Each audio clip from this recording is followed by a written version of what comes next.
जज के सामने कान पकड़ते रहे, नाक रगड़ते रहे, लेकिन जज ने सभी 9 पुलिसकर्मियों को सुनाई फांसी की सजा।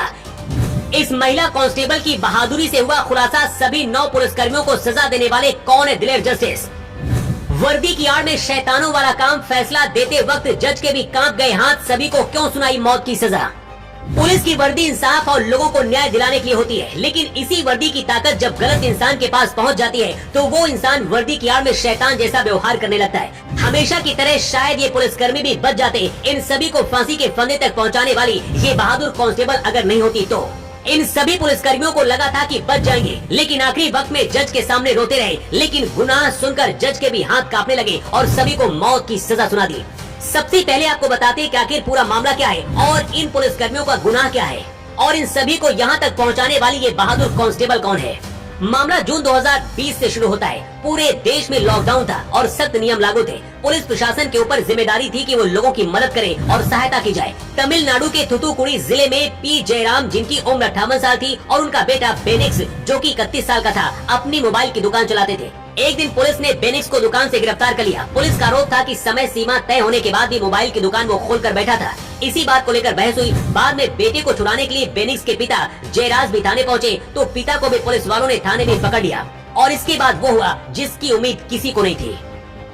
पुलिस स्टेशन के भीतर जो हुआ उसने पूरे देश को झकझोर दिया। आरोप है कि इंस्पेक्टर श्रीधर और उनके अधीन काम करने वाले पुलिसकर्मियों ने बाप बेटे को बेरहमी से पीटा। सीबीआई की चार्जशीट के अनुसार लाठियों से पीटा गया और उनके साथ अमानवीय व्यवहार किया गया। उनके शरीर से इतना खून बहा कि उन्हें बार बार कपड़े बदलने पड़े। 22 जून को बेटे बेनिक्स की जेल से अस्पताल ले जाते वक्त मौत हो गई और उसके बाद अगले दिन पिता जयराज की भी मौत हो गई।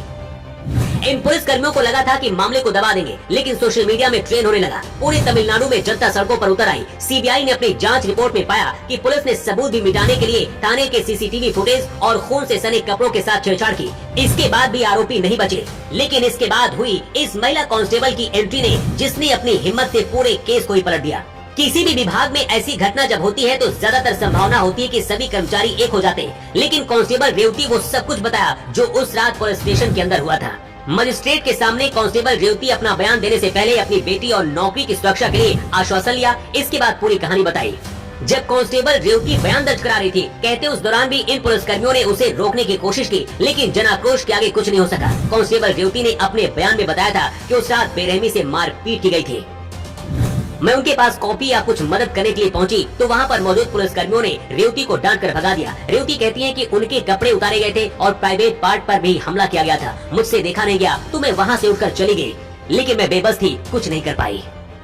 इन 9 पुलिसकर्मियों को सजा सुनाने वाले जस्टिस टी मुथकुमारन ने जो कुछ कहा उसने लोगों को झकझोर दिया। जज ने कहा कि पुलिस का काम नागरिकों की रक्षा करना है, लेकिन इस मामले में वर्दी पहनने वालों ने कानून को अपने हाथ में लिया और रक्षा की भक्षक बन गए।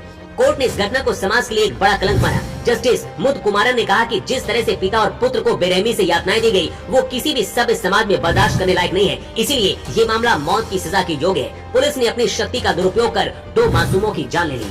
फैसला देने के दौरान कोर्ट ने कहा कि कानून से ऊपर कोई नहीं है। वर्दी पहनने का मतलब ये नहीं है कि कोई कानून से ऊपर है। जो पुलिसकर्मी कानून की रक्षा करने की शपथ लेते हैं, अगर वही उसे तोड़ेंगे तो उन्हें कड़ी से कड़ी सजा दी जाएगी। अदालत ने ये भी कहा है कि ये सजा भविष्य में बाकी पुलिसकर्मियों के लिए भी एक नजीर साबित होगी, ताकि वो हिरासत में किसी भी व्यक्ति के साथ ऐसा अमानवीय व्यवहार न करे। तमिलनाडु की कोर्ट ने जिस तरीके से 9 पुलिसकर्मियों को फांसी की सजा दी है, पूरे देश में इसकी चर्चा है। कुछ लोग इसको सही मानते हैं तो कुछ लोग विरोध भी कर रहे हैं, लेकिन आपकी राय क्या है इसे लेकर कमेंट बॉक्स पर लिखकर जरूर